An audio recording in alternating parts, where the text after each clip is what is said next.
It's official. President-elect Joe Biden. Joe Biden will become the 46th president of the United States. Join us today, guys, as we talk about everything surrounding the election.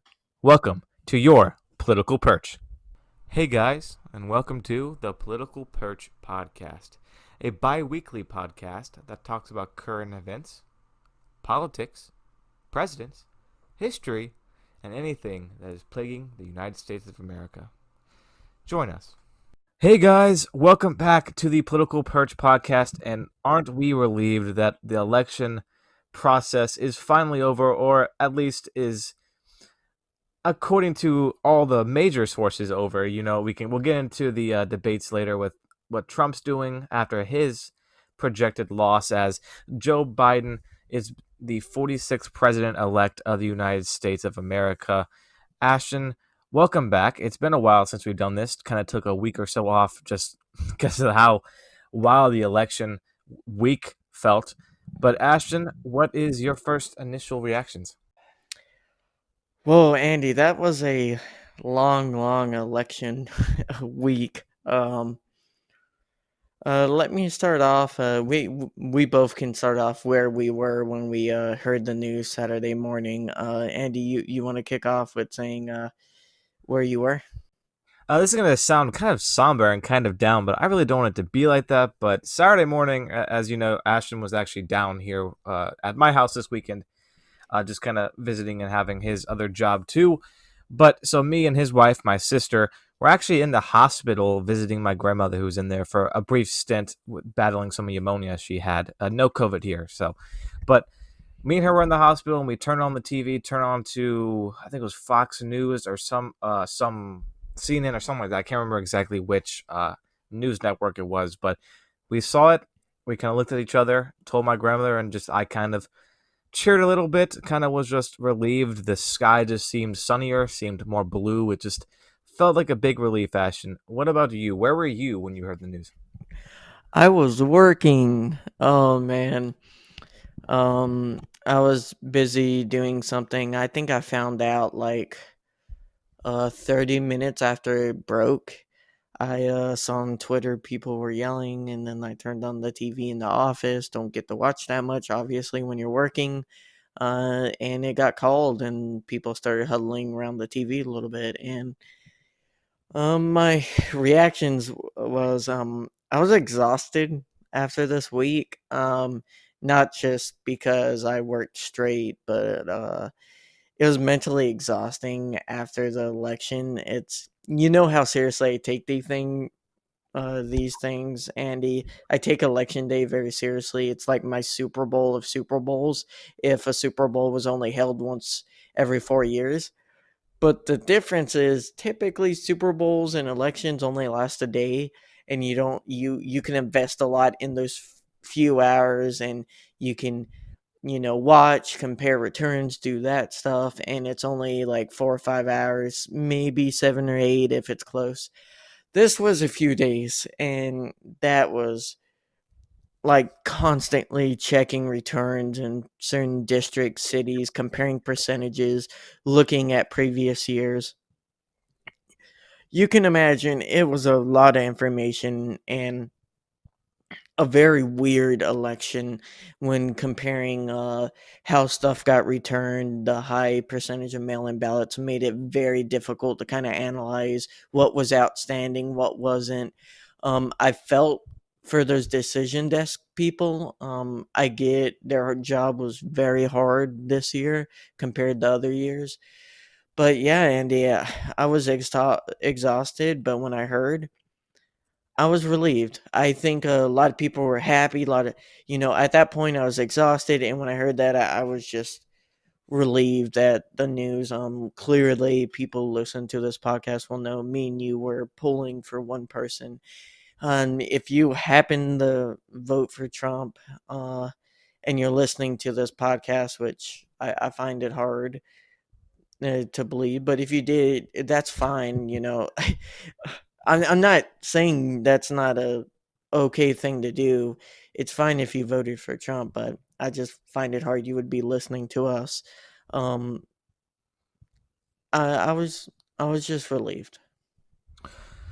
100% Ashton. But let's go ahead and just the history books. Let's go ahead and just report so far the results of the election. So Joe Biden, as of right now, 290 electoral votes. Trump at 214. If you're going to look at the other states, this is before obviously they have not called North Carolina or Alaska, which is supposed to go to Trump. So it looks like it's going to be like a 290 to like 240 ish area. So still a win for Biden. The major states that we were looking for before November 3rd, obviously Minnesota, Wisconsin, Michigan, Pennsylvania. That blue wall went all for Biden this time around. Very, very important in getting that Biden victory. Arizona was flipped from Trump to Biden.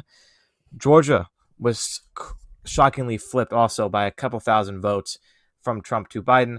Trump held on to Ohio, looks like North Carolina, Florida, and Texas. And Iowa just wasn't enough of the return from 2016 to keep him in the lead. I think, Ashton, me and you both can sit here and say we both think Trump did a lot better than we predicted. Me, I was a little bit closer to the electoral map with my final map, but still was wrong. I had Georgia and Florida flipped in the wrong direction. I had Florida going Biden and Georgia going Trump, and I flipped that and I had it right. Yours was a lot more for Biden, so you had a little bit more states wrong, but got to give props to Trump for keeping it close. But Biden and the mail-in ballots sealed the win. Yeah, Andy, we can get into our maps and our history. I'll blatantly say it, about my prediction and my things. I got this election mostly wrong, on a few things. Now, let me start off with Trump and what you said. He performed better than we both expected. Yes, that's absolutely true. In my eyes, I was expecting him to be around the 43% range in support. I did not expect him to get higher than that. And yeah, it's kind of amazing. The polls were even more wrong than they were in 2016 in certain cases. The national polling, I think, will be within the margin of error, but on the outside of it, most states weren't. Wisconsin and Iowa were both pretty bad. Florida was also pretty bad. In general, let me just rant about this. The people who say the shy Trump voter thing, that's still not true. That's still not true. Trump just happened to win undecideds in most of these swing states. Don't assume it was just people not telling pollsters their opinions. I still disagree with that fundamentally, but in general, pollsters got it wrong, didn't learn their lesson. They must have not adjusted correctly in most states. The Sun Belt states, Biden seemed to do very, very well. Um, in general, I'll say, and maybe you can comment on this, Andy. I think the story of this election is both candidates surprising both of us with overperforming in certain groups and underperforming in certain groups that we expected them to do, both of them do well. And what do I mean by that? Like for Trump, un or men without college degrees, he underperformed, I think, by like 5 points or so. These aren't final numbers, but this is roughly what Trump underperformed by. And but he overperformed, or Biden underperformed with Latinos. So there's some shocking numbers that me and you didn't exactly see coming, and both candidates overperformed in certain areas and underperformed in others. And that's why you have an interesting electoral college map. Yeah, Ashton. Real quick before I just give another reaction, I just kind of wanted to be clarify the electoral vote count. If the results stay as it is, meaning Biden wins Georgia, which he's projected to, you got Trump winning North Carolina, Alaska.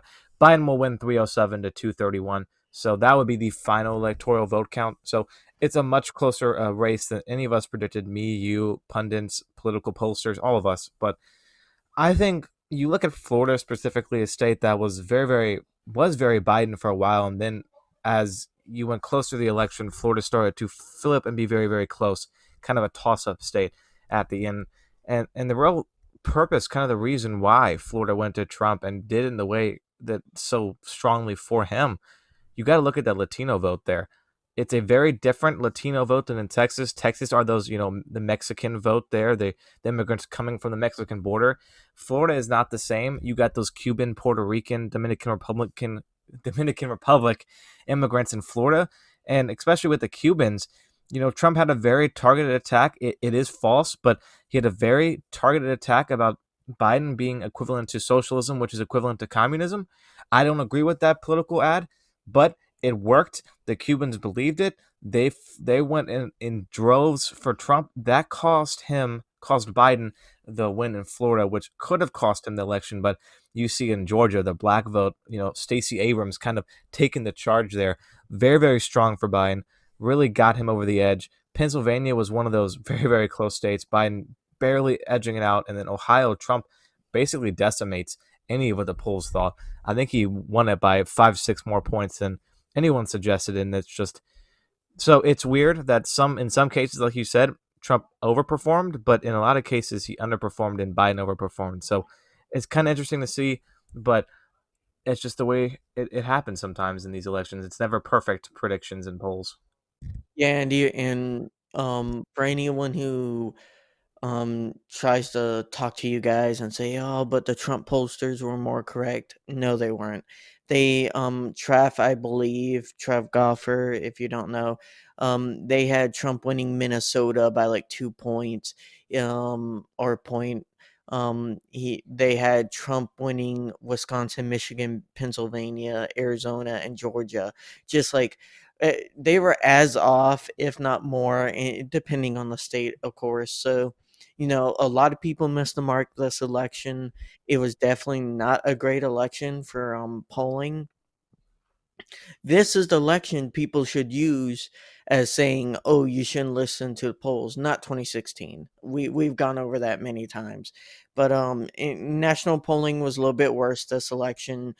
State polling was a lot worse. It wasn't just contained to 2 states. It was contained to maybe 4 or 5 states with critical polling era. Some states did have good polling. Georgia, Arizona, North Carolina, all 3 of those states had very good polling. They all showed a even to dead race. Arizona had like a 1 point lead for Biden, but that's still within margin of error. So really good polling in those 3 states. Yeah, Ashton, it's tough to pinpoint the problem because 2016 wasn't as bad, but still there were problems in a couple of those states. This time around, 2020, we had basically across the board errors in polls. And I don't know if that's because of COVID or is it just the way they're conducting the polls is wrong. But something, this decade really, 2012 was okay, but 2016, 2020, the last 2 elections, maybe it's just Trump as the candidate, but it feels like the polling industry right now is kind of confused on what to do because for 2 straight elections, they've been wrong about really Trump. And maybe it will be better going forward due to that kind of outlier candidate being gone, but they need to figure it out because you want to have as accurate polls as you can. You don't want it to be kind of a used as a deterrent for voting, but it was still a close election. I know me and you were nail biting after the first night. We were going to sleep like what's going to happen because Trump was looking like he had a huge lead in the first Well, night. I was nervous, but you had to look kind of like I told our viewers before the election that red mirage really did take effect. It looked like all these states were red. You even had Trump coming out and said we were winning big in Michigan and Florida and North Carolina, but as these mail-in ballots came in, they started to shift. But you see that happening. it was definitely interesting, Andy, to go back and read our conversation on election night because you were getting very nervous, and I was just telling you the whole time. I was like, you need to breathe. We talked about on the podcast the red mirage and the possibility of that happening. And what did I tell people on the podcast beforehand. You need to look at Florida and Ohio, and that will tell you if it will be a long week. That ended up being true because if Trump had or if he would win Ohio and Florida, which he ended up doing, that the election wouldn't be called for a few days. That ended up being or happening because the basically what happened was after Wednesday, when they started calling some states, the networks were hesitant on calling states that were clearly going to go a certain direction. Like Pennsylvania, I would say after midday Wednesday, in my eyes, they should have called Pennsylvania for Biden, but I get waiting until he gets the lead. I understand that. Arizona definitely should have been called for Biden. It's going to be a close state, don't get me wrong, but Biden's going to end up winning Arizona. The margins are to the point where it's almost impossible for Trump to win that state. Um, but in general, it's like Nevada was that should have been called at least Thursday night, maybe Friday. Um, in general, I felt like a lot of networks didn't want to get called out by Trump, and that's kind of tragic because you can see the system kind of reacting to Trump and his attacks on it, and it's sad. It really is sad, Andy.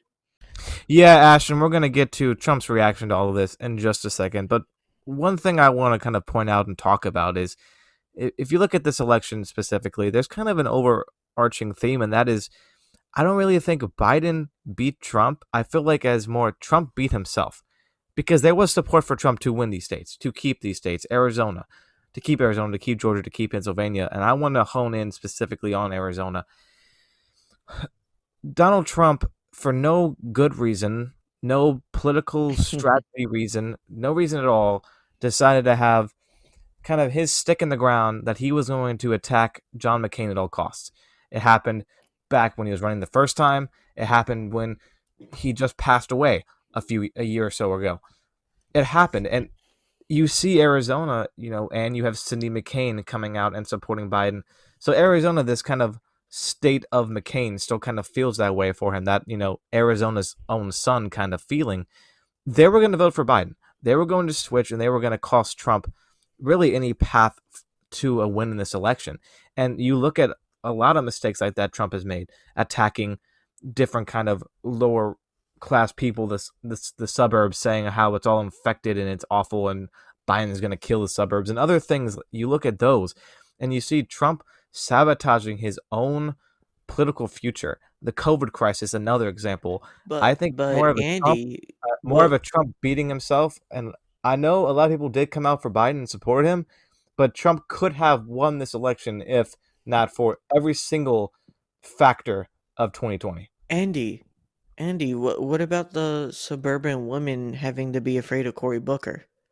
I thought Cory Booker was going to make difference in Arizona. I mean,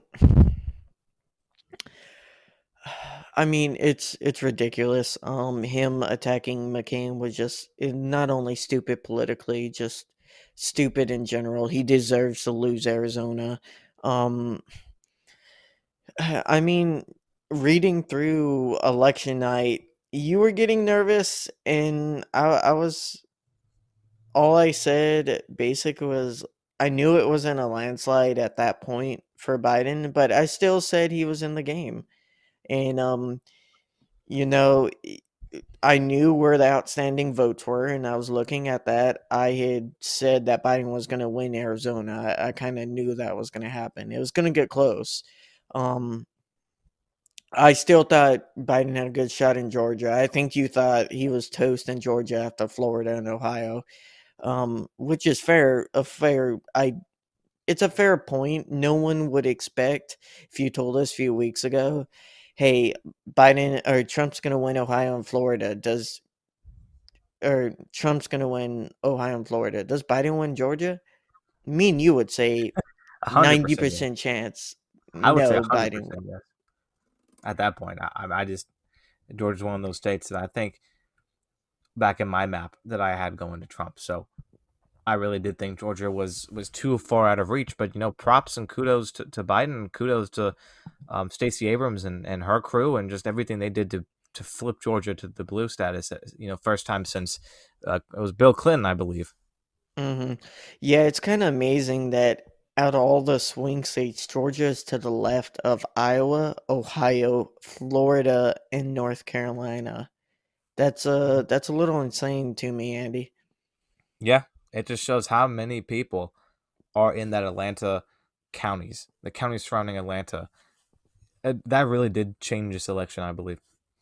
Yeah, and we have to give credit where credit's due, Andy, and give credit to Fox News. And I can't believe I'm gonna say that, but Oh Fox man, News calling Arizona when it did, it kind of stripped Trump of being able to call victory on election night. yeah, It it really, we could be in a lot bad. We're already in a bad position with Trump trying to fight Biden and say he didn't win, but we're not debating whether or not Trump won. And yeah, that's I the will give. difference. It is shocking that 2020. We've seen the way Fox News has been the last 4 years. It's crazy to say that Fox News was the first to accurately report on Arizona not going to Trump and actually giving credit to Biden. And even I will give. We're gonna. This is a good transition into talking about Trump's response. One of the things I really do like was one of the Fox News hosts. I cannot think of his name. It's not the older gentleman. It's the younger one, Brett Bear. glasses, brown hair. I cannot think of it right now, but he was having his show on Fox News. It was either yesterday or 2 days ago, where you had Trump up doing a press conference saying stuff about fraud and or his team, or I think it was actually his press secretary, Kayleigh McEnvy, or either way, they were saying some false things about the election, and Fox News cuts away and literally says on Fox News that we cannot give credit to what they're trying to say, which is crazy to think that Fox is not supporting Trump in this. But so guys, we're going to talk now about Donald Trump's response. Night of election night, or it was more of Wednesday morning of election night, he come out and was basically saying, I was winning. Then it magically disappeared. Frankly, I won this No, thing. he said he won. Yeah, yeah. Yeah, frankly, that's not exactly what he said. I'm paraphrasing, obviously, but basically claiming victory, saying it's a fraud. I've been telling you, fraud, fraud, fraud, election Democrats, blah, blah, blah. You have now tons of the lawyers on Trump's team going to different states: Arizona, Georgia, Pennsylvania Supreme Court is to hear appeals over kind of Trump's campaign, closer access to count. Just some weird things trying to prolong, trying to just sow the seed of doubt. And I think Ashton, I don't think any of these lawsuits, any of these claims are going to matter. I think Biden's going to be the president regardless. But what this is doing is just damage. He's just damaging this country on his way out the door. He is causing people to literally go to volunteers counting votes, the American democracy, shouting "Stop votes! Stop the counting!" It's insane what we're seeing. We're seeing While fascism in this continuing country. counting in states that at the time was losing. 100%, Ashton. It's insane to me that we've never. This is unprecedented. No president has ever not done this. The concession speech of election night, which, albeit it was different this time because of COVID, is one of the most traditionist things in the election. Was the loser candidate concedes, even if you don't like it. Look back in 2008 at John McCain's concession speech, one of the most beautiful concession speeches ever, because John McCain really respected Obama, even if they disagreed 100% on policies. He respected the man and knew he loved the country, but they just thought things differently. Trump's not the same way. It's either he wins or it's rigged. It's he hates losing.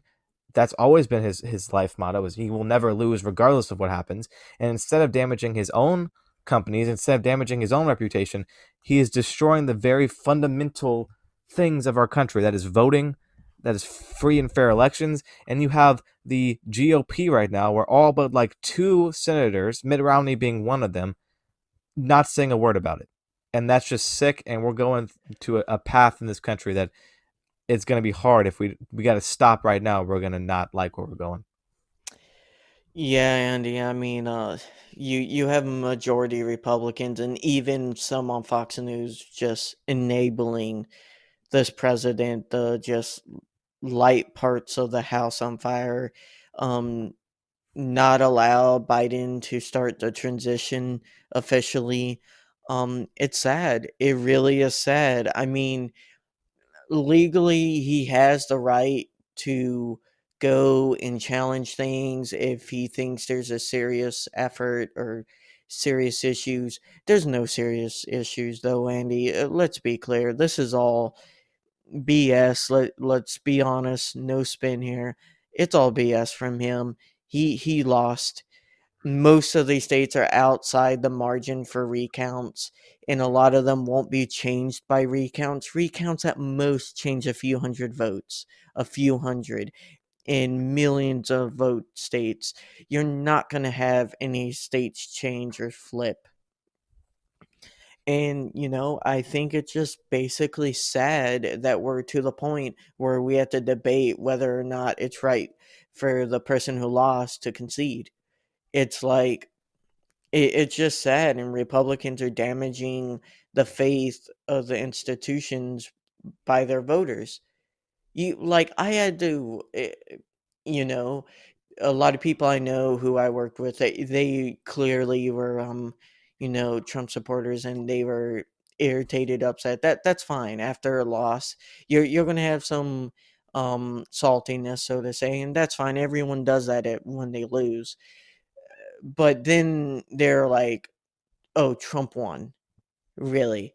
Um, and they were kind of drilling me. They're like, "Oh, didn't you see how like magically 150,000 votes got counted in Michigan in middle of the night?" And I was like, "Yeah, that happened for Biden because in Detroit, it takes time to count them and they release them in big batches."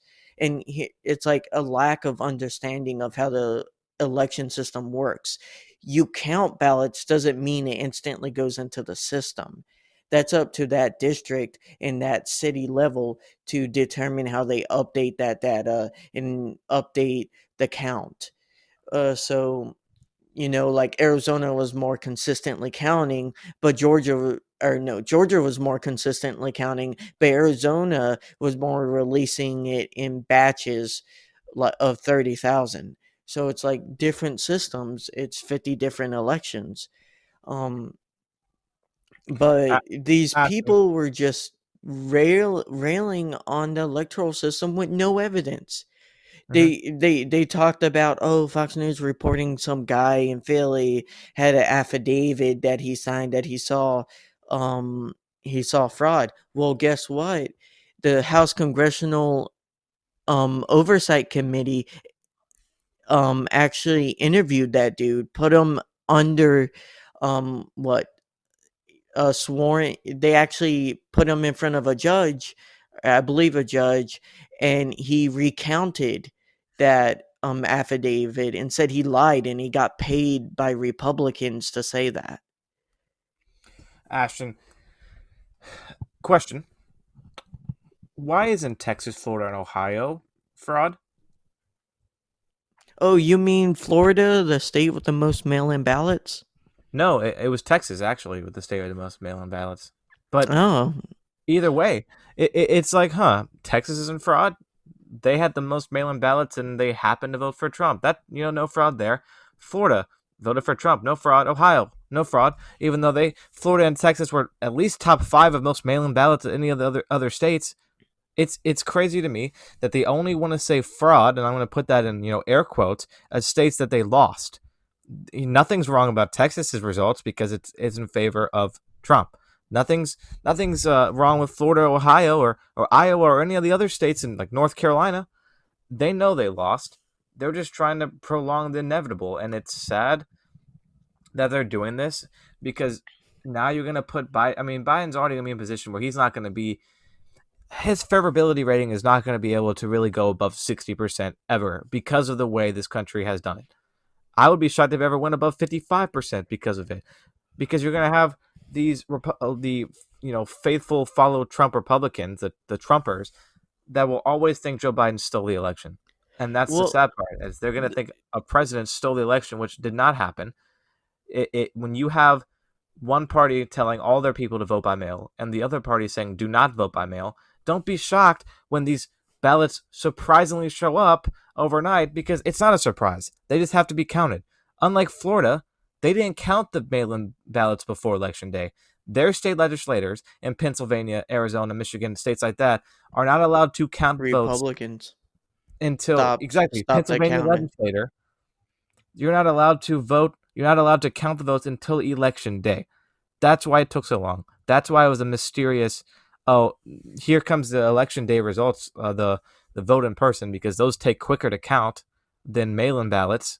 I mean, I've never done it, but I can imagine you Ashton, you've done a you did a absentee ballot, right? I did vote by person early. Even those, like, it just, to me, if you've ever seen a mail-in ballot, they're not the easiest things. You have to read and open and count them and then enter it into the computer. It's a lot more simple to do it by person. So it's just crazy. I mean, Andy, we're talking about a guy who claimed a election he won was rigged against him. It's stupid. It's excuses. Um and I think this was going to happen no matter the result. It would have been a little bit better if it was more of a blowout because it would have been more unbelievable. But still, in general, the election played out how it did, and we're now in a position dealing with a president basically having a temper tantrum. And the seriousness of it is basically, Andy, the president elect can't get the resources he needs to start spinning up his government, to start getting ready and getting those briefs, the intel briefs, security briefs. Like, he's gonna have to start on day one, Yep. not knowing the state of the world until instantly the day he gets into the job. It's setting up a very dangerous position for the country when our president is going to be basically 2 months behind. He's going to be playing catch up for 2 months. He gets 2 months less, really, of work because of having to find out all this stuff. When he gets sworn in January, because you have a sitting president that just refuses to talk to him, refuses to concede, and instead wants to go out and play golf. Like, you can support Trump, you can support his policies, what have you, but you cannot support a president that, instead of conceding this election, goes out and plays golf. And I guarantee you, for the next 2 months, he is not going to be really governing or doing anything for the American people, especially when he knows he lost. Do you think he's going to try to do anything in 2 months that's not, let me try to steal this election? No. For 2 months, he's going to sit there. He's going to whine about the Democrats stealing the election, and then he's going to be basically dragged out of office. And that is bad for this country. It's bad optically. It's bad for the division in this country, that you're going to have literal people seeing their president being forcibly removed. That has never happened in the history of the U.S. So it's setting an unprecedented time. And this is when, you know, I think one of the quotes you retweeted on your Twitter was, it's only a republic if you like keep it a republic. And it's scary times and unprecedented times. Yeah, a lot of this stuff is done on the honor system. It's assumed that once you lose as a sitting president, you'll start handing over the keys, and he's refusing to hand over the keys until exactly when he gets booted out. When he gets foreclosed, he's waiting until the police show up to the door and walk him out of the premises. He's not going to hand over the keys any other way. I'm not saying the military is going to kick him out. What I'm saying is he's going to wait until the very last second to really leave. And it's, like most things in his tenure, it's just a lack of caring for the foundations of democracy in this country. A lot of people didn't care about that. 70 million people still didn't care about that. They wanted 4 more years of this. It will always boggle my mind why people could vote for this dude when they'll tune him out for 3 years. And just because their bank account is a little bit higher than 3 years ago, they'll be like, oh, yeah, it's okay. He's only burning down core principles of democracy. Let me just, oh, bank account's higher. I guess I have 2,000 more dollars in my savings. Let me just vote for him again. It's selfishness, and it's going to end up biting the American people in the butt. this division keeps on growing, and because they voted for Donald Trump, it's grown even wider. And one day, people are going to be looking, why are we such a nation where we have groups of people that literally hate each other? That I mean, We're turning away from it's a stark contrast. If you look 20 years ago and after 9/11, we all came together. We all were Americans, and we were Americans through 2009 and the financial crisis. I really can't say the same thing because we have another crisis in this country right now, and that's COVID. Been hit hard with COVID. Over 10 million cases, over 240,000 deaths in this country, American lives lost, and we still have half the country. 70 million of the people that voted that think it's not a big deal, or even if they do think it's a big deal, they're okay with voting for more COVID because they voted for Donald Trump. That they don't care about this, and it's not we should be Americans. We're fighting against this. It's a division. It's the Democrat plague. It's not as bad as they say, or they just keep trying to swing it in a way that it's not our problem. It's their fault. I'm going to do whatever I want to do. And we've never seen an America like this, not since really the Civil War and times before. yeah, I think it's funny because there's a third spike happening, and look at that, guys. We're talking about COVID after November 3rd. Stupidest argument ever. Um, it just, there's a lot of work to do in this country for healing, and people need to. We're trying. I hope we don't come off as tagging Trump supporters. It's just more like we don't understand the mindset. I want to. I think everyone, 90% of people who voted for both are people who want the country to be better off. I just don't think they realize or have paid enough attention to the things Trump has really done to cause damage to this country. And if you pay attention, it's just norm after norm broke. And some people are like, well, we hired him to go and break some things in Washington. And yeah, some things needed to be broken. There's a lot imperfect about our system and a lot of things we can't fix. But then there's other things where he goes and breaks, and it's a very bad thing to do. Politicization of investigations, etc., etc., etc. Eventually, that stuff erodes our system, and we don't become a republic anymore. And if you don't, you shouldn't be okay with that because eventually, if we become dictatorship, you're okay with dictator that you agree with. Just wait until you get one you don't. Yeah, Ashton. On a different note, I know both me and you supported Joe Biden. We wanted to see him win, and we're glad he did. But both me and you are right-leaning people. I'm independent, leaning right, and you're a traditional conservative that have seen your party that you love gone to shambles. But we will be the first people to criticize Joe Biden if he does something we don't like. We're not going to be Mhm. those blindly following Democrat, Republican people that no matter what they do, they'll find a way to support their actions. No, if Biden does something we don't like, breaks a promise he made, lies openly about something, we will be the first one on this podcast, on our YouTube channel, on Twitter to say, this is wrong. We don't like it. But it's okay. We can vote for someone and then say we don't like it. But if you don't, so don't think we're just being biased here against Trump. We will be 100% honest with you guys. And for the next 4 years, it's time to start criticizing Biden and the things we don't like about him. And trust me, there are plenty of things, even though we haven't talked about it much. Both me and Ashton feel there are plenty of things wrong with Joe Biden. Mhm.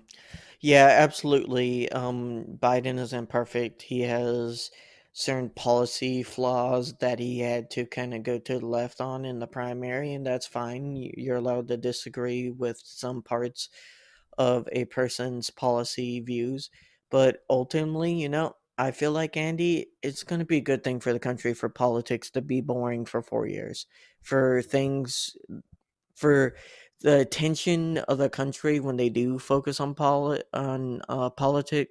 for it to be on the policy, not one individual person.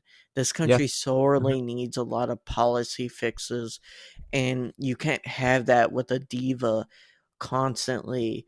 and that's what Trump was. I'm happy we can move on and have a serious leader in Biden. He's not going to do everything me and you agree with, and we're going to have a lot of fun conversations back and forth talking about what he should or shouldn't do on taxes, on healthcare, and all that fun stuff.